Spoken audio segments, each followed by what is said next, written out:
Hola amigos que nos visitan por su programa Crónicas de Anáhuac. Nos encontramos en el Calpulli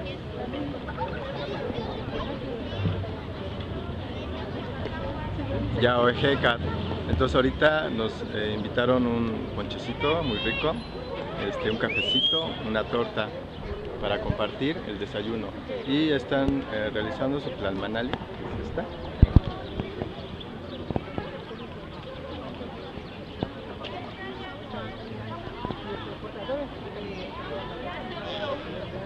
Y nuestros hermanos de la danza están atuendando, están en el desayuno.